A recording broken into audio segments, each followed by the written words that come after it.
바로의 생각으로 나를 잃지 말라라는 제목으로 하나님 말씀 증거하도록 하겠습니다. 믿음이라는 것은 해석입니다. 똑같은 일이 벌어진다 할지라도 다르게 해석하는 것입니다. 그러니까 어떤 믿음을 갖느냐에 따라서 달라진다는 것입니다. 그러니까 믿음은 관점입니다. 그래서 관점이 달라지면 해석도 달라지게 돼 있다는 것입니다. 크게 보면 두 가지 관점이 있는데 바로의 관점이 있고 또 하나가 하나님의 관점입니다. 그 중간에서 오락가락하는 게 이스라엘 백성입니다. 우리가 그렇습니다. 바로의 관점과 하나님 관점에서 오락가락하는 것이 우리 모습이고 내 모습이라는 것입니다. 믿음이라는 건 뭐냐면 하나님의 관점에서 해석하는 겁니다. 그게 믿음이에요. 하나님의 눈으로 해석하는 것, 그게 믿음이라는 것입니다. 그러면 흔들리지 않는 믿음은 뭡니까? 지속적으로 하나님의 관점으로 해석하는 거예요. 한 번, 두 번이 아니고 문제가 벌어질 때마다 매 순간마다 하나님의 관점으로 해석하는 것, 그게 흔들리지 않는 믿음을 가졌다, 이렇게 말할 수 있다라는 것입니다. 여기 하나님께서 지금 우리를 인도하시거든요. 말씀으로 이렇게 쭉 인도하지 않습니까? 우리 다 믿고 듣잖아요. 근데 그것에 대해서 이제 해석이 막 갈라진다라는 것입니다. 사실은 하나님의 인도하심이 우리하고 수준이 다르잖아요. 그러니까 하나님께서 우리 인도하실 때 우리가 뭐 알고 따라가는 거 아니잖아요. 수준이 높을 때는 믿고 따라가야 되는 부분이 있거든요. 그런데 어디를 인도하시느냐 하면은 빠른 길로 가면 되는데 애굽의 남쪽으로 이끌어 내려오십니다. 그래가지고 여기는 비하 히롯이라고 돼 있는데 한마디로 얘기해서 동쪽에는 홍해가 있고 북쪽과 남쪽에는 절벽이 있고 한쪽만 뚫려 있잖아요. 거기 애국 군대가 오고 이런 걸 뭐라 그러죠? 사면초가 그러죠. 그래서 갇힌 것 같이 돼버리는 그런 상황으로 이끌어간다는 것입니다. 여러분 신앙생활할 때 우리도 그러지 않아요? 지금 이렇게 예배도 드리고 새벽기도도 하고 말씀대로 순종한다 그러는데 하나님이 인도하시잖아요, 우리를. 근데 상황을 보니까 이상한 거예요. 이상하다. 이게 사면초가 아니야? 왜 하나님 나를 이런 곳으로 이끌어가? 그렇잖아요. 하나님 말씀대로 갔더니 사업도 안 되는 것 같이 보이고 맨날 몸에 병이나 생기는 것 같이 보이고 결혼도 안 되고 가정도 어려워지는 것 같고 그럴 때 우리가 느끼는 게 뭐예요? 이게 사면초가로 이끌어가네? 하나님의 인도가 이래? 이런 상황에 놓이게 됐다는 것입니다. 그게 지금 1, 2절 얘기예요. 1, 2절을 한번 읽겠습니다. 시작. 여호와께서 모세에게 말씀하여 이르시되 이스라엘 자손에게 명령하여 돌이켜 바다와 믹돌 사이에 비하 히롯 앞 곧 바알수바 맞은편 바닷가에 장막을 치게 하라. 이 말씀을 강조하잖아요. 다바르 말씀의 인도하심을 갔더니 이게 왜 이래 이런 상황이 되었다라는 것입니다. 이때 당장 세상이 외치는 게 뭐냐? 그게 바로의 해석이거든요. 바로의 해석이 세상의 해석입니다. 바로의 관점이 세상의 관점이라는 것입니다. 뭐라 그래요? 광야에 갇혔다. 또 다른 말은 뭐죠? 정신 나간 짓 하고 있다. 또 뭐라 그러죠? 한심하다, 미련하다, 부모하다. 저렇게 하면 안 되는데. 그래서 예수 믿는 사람들에 대해서 와가지고 마치 생각해 주는 것 같이 하면서 이렇게 조언하지 않습니까? 너 그렇게 사는 거 아니야. 그러다가 망해. 그러다가 어떡하려 그래. 이렇게 잠깐 조언하게 된다는 것입니다. 그게 3절에 바로의 해석이고 이게 세상의 해석이에요. 3절 읽겠습니다. 시작. 바로가 이스라엘 자손에 대하여 말하기를 그들이 그 땅에서 멀리 떠나 광야에 갇힌 바 되었다 하리라. 이게 세상의 해석이라는 것입니다. 여기서 명심해야 될 게 뭐냐면 바로의 생각으로 나를 잃지 말아야 된다는 것입니다. 우리 예수 믿는 사람들 참 어리석은 사람들 많아요. 바로가 생각해 주는 것 같고 나를 잃고 있어요. 세상의 해석 가지고 나를 잃고 있다고요. 속는 거 아니에요. 왜 크리스찬들이 왜 그러고 살아요? 말씀이 나를 읽어야지. 근데 세상이 읽어주는 대로 읽히고 있어요. 그러니까 낙심하고 좌절하고 다 넘어가는 거죠. 여러분 바로의 생각으로는요 하나님의 인도하심 이해 안 돼요. 바로의 생각으로는 하나님의 그 인도하심이 해석도 안 된다니까요. 우리 지난 수요일에도 말씀드리지 않았습니까? 하다못해 예수님의 말씀 세상은 이해 못 한다니까요. 요한복음 6장 63절 보니까 살리는 것은 영이니 육은 무익하니라. 육으로는 무익하다가 뭐예요? 이해 못 한다는 거죠. 이해할 수 있는 건 영으로만 이해가 되는 거고 살리는 건 영으로만 되는 것이다. 그러니까 하나님의 관점에서 봐야지 해석이 되고 이게 어떻게 보면 명쾌해지는 거고 이해가 되는 거지. 세상 관점으로는 이게 말도 안 되는 거다. 이거 죽었다 깨라도 모른다. 니고데모 봐라. 거듭나라 그랬더니 엄마 뱃속에 2번 가야 되냐 이따위 소리는 하고. 그러니까 세상은 도대체 하나님의 인도하심을 이해도 못하고 해석도 못하고 명쾌하게 풀지도 못한다라는 것입니다. 그런데 우리는 자꾸 그 세상 얘기를 또 듣고 있어요. 그래서 걱정해 준다 그러니까 날 위해서 저러는 거지. 여기 속으면 절대로 안 된다는 것입니다. 흔들리지 말고 말씀의 길 쭉 가야 된다는 거예요. 우리 환경 갖고 체크하지 말자 그랬죠. 환경이 어둡다 그래서 어두운 게 아니고 그다음에 뭐 광야로 간다. 그래서 광야로 가는 게 아니고 우리는 말씀의 레일, 이 선로를 따라가는 거 아니에요. 그래서 환경을 쳐다볼 게 아니라 내가 말씀의 레일을 탈선하지 않았느냐, 지금 말씀의 길을 가고 있나, 그러면 된 거예요. 이스라엘 백성들도 하나님 말씀 따라 가고 있잖아요. 그럼 잘 가고 있는 거라고요. 앞에 홍해가 있던 말던, 뭐 뒤에 애국 군대가 있던 말던, 좌우에 절벽이 있던 말던, 말씀의 길을 가고 있으면 잘 가고 있는 거라고요. 근데 이때 꼭 바로의 생각이 나를 읽고 있어요. 그게 속고 있다고요. 그러니까 막 넘어지는 거죠. 그러니까 우왕좌왕해가지고 하나님 말씀 듣고 갈 때에는 문제가 없다가 이제 애국 군대를 바라보거든요. 거기 뭐 600승이나 되는 600대나 되는 뭐 전차 끌고 왔다, 뭐 이런 거 있죠. 그러니까 힘이 두려워하니까 원망하게 되죠. 원망의 내용이 뭡니까? 뭐 애굽에 매장지가 없어서 여기서 죽냐 하는 굉장히 그 절망적인 얘기를 하고 있지 않습니까? 10절 11절 읽겠습니다. 시작. 바로가 가까이 올 때 이스라엘 자손이 눈을 들어 본즉 애굽 사람들이 자기들 뒤에 이른지라. 이스라엘 자손이 심히 두려워하여 여호와께 부르짖고 그들이 또 모세에게 이르되 애굽에 매장지가 없어서 당신이 우리를 이끌어내어 이 광야에서 죽게 하느냐, 어찌하여 당신이 우리를 애굽에서 이끌어내어 우리에게 이같이 하느냐. 여러분, 세상에서 제일 무서운 게 뭔지 아십니까?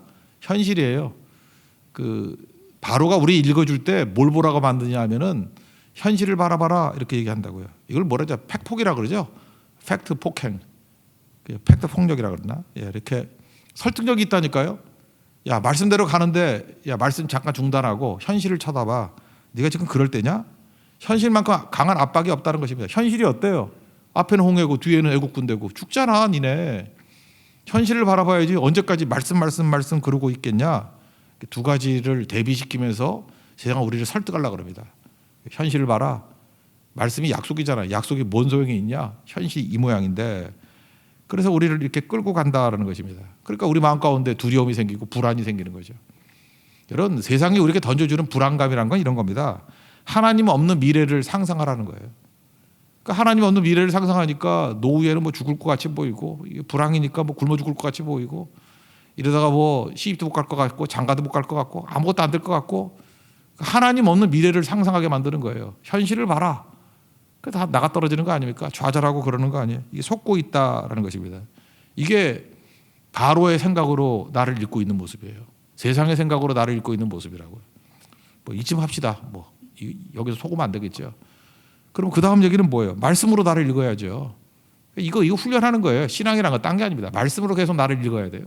세상으로 읽으면 안 되고 바로로 읽으면 안 되고, 그러니까 시선을 현실에 들으면 안 되고 말씀에 둬야죠. 말씀으로 읽고 하나님께 둬야죠. 하나님으로 읽어야죠. 그러니까 말씀 앞에서는 두 가지잖아요. 할 수 있는 건 순종. 그렇게 읽어야죠. 그러니까 우리는 뭐 이렇게 원망하고 이런 게 아니라 순종과 신뢰로 읽는다니까요. 할 수 있으면 순종하는 걸로 읽고 할 수 없는 것은 신뢰함으로 맡기는 거죠. 그러면 안절부절하지 않습니다. 좌불안석하지 않습니다. 그러면 결국은 쭉 가기만 하는 거예요. 순종하고. 그럼 나중에는 길이 열리게 되겠죠. 오늘 이 파트는 신뢰의 파트가 더 큰 거죠. 가만히 있으라 그러는 거죠. 가만히 있으라는 건 뭐죠? 할 게 없다는 거죠, 네가. 그러니까 신뢰하라는 얘기예요. 신뢰하고 하나님께 맡기라. 신뢰가 뭐라 그랬습니까? 안식이라 그랬잖아요. 맡기는 거, 안식하는 거. 그러면 하나님께서 완성시켜 준다고. 그게 뭐예요? God works. 하나님이 일하신다고. 그래서 신뢰의 영역에서는요, 하나님이 일하시는 부분이라고요. 순종은 사실 내가 움직이는 부분이 많잖아요. 근데 신뢰의 파트는 하나님이 움직이시는 거예요. 하나님이 일하시는 거라고. 그러니까 하나님이 일 다 하실 거니까 넌 가만히 있어라. 사실 가만히 있는 게 쉬운 게 아니거든요. 가만히 있는 게 뭡니까? 그 철저한 신뢰거든요. 우리 가만히 있는 거 못해서 주일 성수도 못하잖아. 가만히 있는 거 못해가지고 뭐 밤새도록 일하다가 새벽기도도 못 나오고. 우리가 지금 과도하게 하는 이유가 무엇입니까? 가만히 못 있어요. 우리는 행동주의에 너무 사로잡혀 있거든. 내가 뭘 해야 결과가 나온다고 생각한다고. 내가 아무것도 안 하면 안 된다고 생각을 해요. 근데 작곡 깨고 하는 중에 C는 잘한다면서요. 하나님이 일하신다 그 얘기 아니에요? 그러니까 무슨 훈련을 해야 됩니까? 신뢰하는 훈련이에요. 여기서는 하나님께 철저히 신뢰하라, 이거를 말해주고 있다라는 것입니다. 근데 그거 못한다는 거죠. 13, 14절 읽겠습니다. 시작. 모세가 백성에게 이르되 너희는 두려워하지 말고 가만히 서서 여호와께서 오늘 너희를 위하여 행하시는 구원을 보라. 너희가 오늘 본 애굽 사람을 영원히 다시 보지 아니하리라. 여호와께서 너희를 위하여 싸우시리니 너희는 가만히 있을지니라. 그래서 오늘 여러분들 웬만하면요, 오랜 기간 동안에 좀 기도하면서 하나님 맡기십시오. 가만히 있어서 하나님께 맡기는 거. 그게 오히려 살아날 수 있는 힘이 있다라는 거예요. 근데 이거 알고 하는 거 아니거든요. 우리 참 묘해요. 내가 아는 일만 벌어진다고 생각을 해. 내가 아는 일만, 내가 이해하는 일만 벌어진다고 생각하는데, 신뢰할 때는요 알고 가는 게 아니라니까, 믿고 가는 거지. 하나님이 합력하게 선을 이루신다, 좋은 거 주신다, 난 뭔지 몰라요. 근데 분명한 건 내가 상상하는 것보다 더 좋은 걸 주셔요. 내가 이렇게 기획한 것보다 훨씬 좋은 걸 주신다니까. 이사야서 55장 8절 9절 보니까 그 여호와 하나님의 생각에, 내 생각은 너희 생각과 다르다, 내 길은 너희 길과도 다르다, 그리고 하늘이 땅보다 높음 같이 내 길은 너희 길보다 높고 내 생각은 너희 생각보다 높다. 길보다 높고 생각보다 높다. 그러니까 무슨 얘기입니까? 니네가 생각하는 것보다 더 다른 일이 막 벌어질 걸, 그런 거라고요. 여기서 이스라엘 백성들이 기껏해야 뭐죠? 죽지 않고 사는 거죠. 죽지 않고 사는 거. 두 가지 일이 벌어집니다. 하나는 홍해의 길이 열리잖아요. 이거 상상했겠어요? 상상했겠냐고. 홍해의 길이 열려요. 또 하나 상상한 게 뭐죠? 홍해의 길이 열렸다가 물이 덮여요. 덮어져 가지고 애국 군대를 다 전멸시켜 버립니다. 이게 뭐죠? 홍해를 닫아버려요. 이건 잠재 위험을 제거해 버리는 거. 그러니까 하나님의 생각은요, 그냥 위험에서 우리를 건져주는 것 정도로 끝나는 게 아니라 더 먼 미래, 이 후방을 탄탄하게 해주시는 거예요. 그래서 광야에서 40년 동안 헤매도 애국 군대가 와서 다시 잡으러 왔다, 이런 얘기 전혀 없죠. 이유가 뭐죠? 뭐 기껏해야 아말렉 정도 공격하고, 뭐 기껏해야 뭐 바사나 옥가, 뭐 그죠? 뭐 이 정도로, 그죠? 이렇게 요단 동쪽에 있는 왕 둘 정도나 뭐 이렇게 건들까? 시온, 옥이나 시온이나 뭐 요 정도 왕, 별 어려움 없었잖아요. 이유가 뭡니까? 하나님의 높은 생각이에요. 너희들 광야에서 뒤까지 어려워지면 앞으로 전진이 힘들잖아. 내가 뒤 완전히 처리해 줄게. 그래서 하나님께서 정상적인 길, 윗길로 안 가고 바닷길로 이끄신 거라고요. 바닷길로 이끄신 거는 이스라엘 백성들을 홍해로 건너가게 만드신다는 의도도 있지만, 제가 볼 때 더 큰 의도는 애국 군대 전멸시키려고 그걸 인도하신 거예요. 이해가 되십니까? 하나님께서 우리를 고난의 길로 이끌어가면, 고난을, 하나님도 참 성격도 이상해. 잠깐 고난을 날 이끌어가지고 연단시키려고 그러는데, 그냥 말씀으로 연단시키면 안 되나? 그것도 있지만요, 연단도 있지만, 연단은 또 다른 방법도 있지만, 사실은 그 홍해길을 건너감을 통해 가지고 내가 과거를 묻어야 될 것들 있잖아요. 해결해야 될 것들 한 방에 끝내버려요. 그게 하나님의 인도하심이라고. 이거 알아요, 우리가? 내가 선택한다면 이런 선택을 하나? 안 하죠. 그래서 하나님의 구원이라는 것은 우리 상상을 넘어서는 거예요. 여러분 지금도 오늘 이 시간에 기도하는 가운데 이제 스스로 상상하는 것들이 있죠. 나는 어떤 일이 벌어질 거야. 그 아마 연말 되면 하나도 맞을 거 없을걸요. 왜 맞지 않느냐? 분명히 여러분 인생 가운데 지금은 상상, 그래서 일기를 쓰라니까요. 저는 일기를 써서 너무 잘 알아요. 그래서 1년 전에 일기를 써보면 그때 상상했던 것들을 일부러 막 생각을 해. 내가 예측 가능한 거. 연말 되면 맞는 게 하나도 없어요. 분명히 내가 상상도 못했던 홍해 길이 열려 있고요. 상상도 못했던 일, 부수적인 거죠. 사실 부수적인 게 하나님으로는 메인이에요, 메인. 애국 군대를 전멸시켜 버리는 거예요. 잠재적인 위험을 제거해 버리는 거. 하나님이 그렇게 인도해 주신다는 것입니다. 그러니까 이제는 어떤 생각이 들죠? 뭐 때문에 내 생각으로 사나? 그냥 맡기고 살지. 이제 아시겠어요? 내 생각으로 사는 것보다 내가 생각했던 거, 내가 구하는 거 다 응답해 주는 것보다도 인건비만 많이 들어. 그냥 머리만 아프고 머리카락만 빠져. 나중에는 기도도 이렇게 나와요. 그냥 다 맡겨버립니다. 내게 인도해 주세요. 그게 제가 볼 때 32배, 100배는 열매가 더 많습니다. 훨씬 더 강력한 인생을 살게 된다는 거예요. 한두 번 이런 거 경험하면요, 그 다음에 어떤 일이 벌어지죠? 이제는 믿음이 쌓이잖아. 그 다음에는 더 쉽게 신뢰하고 이제 흔들리지 않고 나갈 수 있겠죠. 그게 큰 믿음이 되는 거예요. 큰 믿음. 여기 담대하게 8절 같은데 담대하게 나갔다 그런 얘기가 나오는데, 이거 사도행전 13장에 이제 설교할 때 보면은 거기서 이렇게 나와요. 하나님의 큰 구원을 맛봤다고. 원래는 손을 들다거든요. 8절에 손을 들다인데 하나님의 큰 구원을 맛봤다. 그래서 그 다음에 믿음의 담대함이 생기는 거라고. 왜? 내 생각 말고 하나님께 맡기고 나갔을 때 훨씬 강력하다는 것을 깨닫게 되기 때문에 그렇다는 것입니다. 여러분 인생 가운데도 이걸 구원이라 그러거든요. 홍해길에 구원을 맛보는 종들 되기를 원합니다. 그리고 잠재적인 우리 위협을 다 제거해버리는 구원을 맛보는 하나님 백성 되기를 축원합니다. 그 얘기예요. 그러니까 먼저 홍해길이죠. 바다가 뭐 반석이 됐다면서요.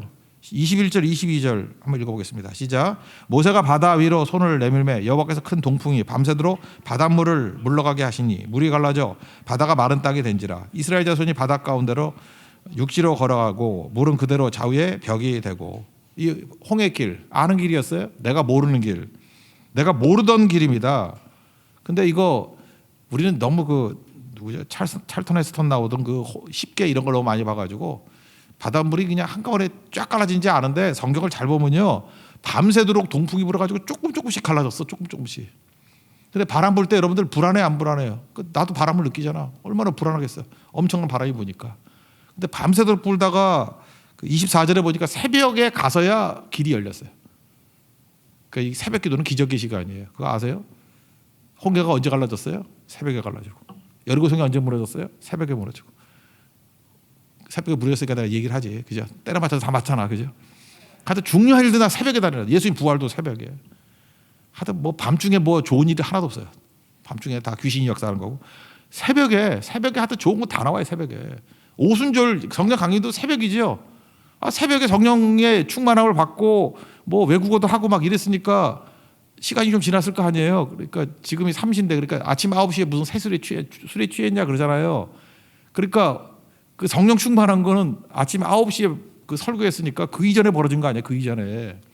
새벽이죠. 새벽. 오순절도 새벽이에요. 다 새벽이라고.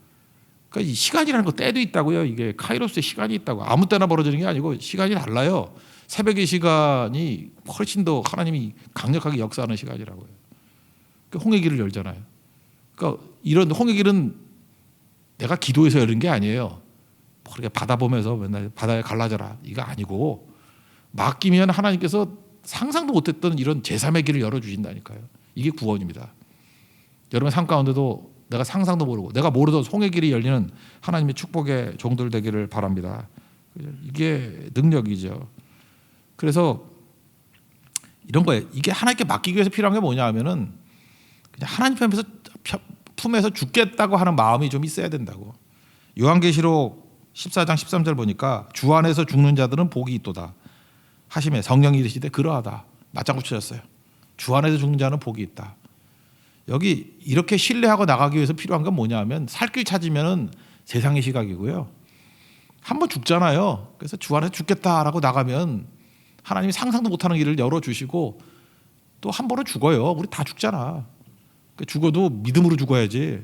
믿음으로 뭐 하다가 죽는 게 낫지 않아요? 그래야 가는 거죠. 다니엘의 제 친구들 그러잖아요. 얘네들도 믿음 생활 좀 해서 아는 거야. 이게 청년들인데 이 다니엘의 제 친구들이 10대 아니 10대. 여기 지금 율동하는 요 정도 나이보다 어리머리했지 더 늙지는 않았어 얘네들. 다니엘의 제 친구들.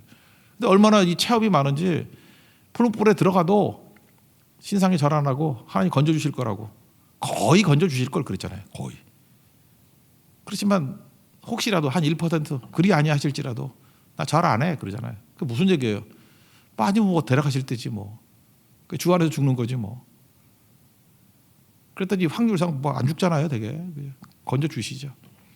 에스더도 그러지 않았어요. 에스더도 뭐 죽어도 되는 인생이잖아요. 죽으면 죽으리다. 죽으면 죽으리다. 그러잖아요. 그 뭐예요? 주 안에서 죽겠다는 거 아니에요? 그랬더니 오히려 역전이 일어나잖아요. 불임절 그래서. 그죠? 오히려 죽이겠다는 새끼들 다 죽여버리고 다 뒤집어져 버리잖아요. 이게 홍해길입니다. 그래서 우리 부활신앙이 그래서 중요한 거예요. 우리 죽어도 되는 사람이에요. 뭐 죽지 않으려고 그러지 말고 망해도 되는 사람이라고요. 저는 평생 그 얘기 들었어요. 뭐 너같이 하면 망한다. 뭐 너같이 하면 그렇게 선교만 다니다가 뭐 망한다. 뭐 망하면 어때? 선교하다 망하면 좀 어때? 그냥 말씀대로 가다가 좀 망하면 어때? 우리 다 망합시다. 말씀대로 하다가 잘 안 망할 걸, 그죠? 잘 안 망할 뿐만 아니라 성령이 역사하셔서 오히려 오순절 같은 일들이 벌어질 거라고요, 그죠? 이게 구원이에요, 구원. 구원은 주의 품 안에서 죽겠다 하는 사람들이 벌어지는 일들이라는 것입니다. 그리고 과거를 덮어버리는 거, 이게 과거가 얼마나 문제입니까? 우리는 뭐 과거 때문에 맨날 뭐 상처니 트라우마니 뭐 이러잖아요, 그죠? 우리 표대를 향하여 찬양할 때마다 나오잖아요. 뒤의 것은 잊어버리고 못 잊잖아요. 맨날 했던 소리 또 하고 또 상처라 그러고 눈만 감으면 생각나고. 그래서 뭐 전진을 못 하잖아요. 전진을 뭐 사람 앞에 나오지도 못해 상처 때문에 그냥 맨날 과거에 묶여가지고 아무것도 못 한다고. 근데 과거를 덮어버리라 그러잖아요. 그래서 이스라엘의 상처가 뭐예요? 이스라엘의 두려움의 근거가 뭐예요? 애국 군대 아니에요. 자기 주인, 종노했던 사람들. 그 사람들 완전히 처리해버렸잖아요. 뒤를 깨끗하게. 하나님의 정리는 이래요.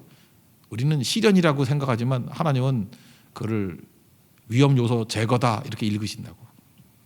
그러니까 여러분 그걸 꼭 알아야죠. 27절 28절 보시죠. 제거하는 내용 봅시다. 시작. 모세가 그 손을 바다 위로 내밀매 새벽이 되어 바다의 힘이 회복된지라. 애굽 사람들이 물을 거슬러 도망가나 여호와께서 애굽 사람들을 바다 가운데 엎으시니 물이 다시 흘러 병거들과 기병들을 덮되 그들의 뒤를 따라 바다에 들어간 바로의 군대를 다 덮으니 하나도 남지 아니하였더라. 우리 과거를 다 덮어버려야죠. 과거의 뭐 상처들 이런 거 다 덮은 모습이 있어야 된다는 것입니다. 이거 아니면 어떤 일이 벌어져요? 맨날 뭐 마음에 아픔 있잖아요. 뭐 우울증, 뭐 공황장애, 뭐 불안증, 약물 아니면 살지도 못하고 그러는 거. 이거 덮어버려야죠. 그래서 믿음의 담대함이 있으면요 항상 이길 수 있다라는 것입니다. 더 이상 세상이 여러분 쫓아오지 못하게 하십시오. 바로의 군대 쳐다보지 마십시오. 하나님 다 싹 없애버려요. 과거가 미래에 영향을 미치지 못하게 하십시오. 과거에 노란하지 말라고요. 과거 묻어버리십시오. 다 묻고 가라고요. 그 묻고 가는 게 뭐죠? 세상이 나를 읽어주는 대로 내가 읽히면요 계속해서 이렇게 그냥 갈굼당하다 끝나는 인생이라고요. 말씀이 나를 읽어야죠. 말씀이. 그러면 나타난 게 구원인데 말씀이 나를 읽는다 그러면 이게 믿고 순종하면 신뢰하고 나가는 거거든요. 거기서 끝난다는 그 다음 얘기를 해주잖아요. 분명히 상상도 못하는 일이 벌어진다니까. 두 가지. 이게 상상했던 거 아니에요. 모르는 일이에요. 그러니까 예수 믿는 거는 익사이팅한 거죠. 그죠? 막 기대감이 있는 거죠. 어떤 길로 인도하실까?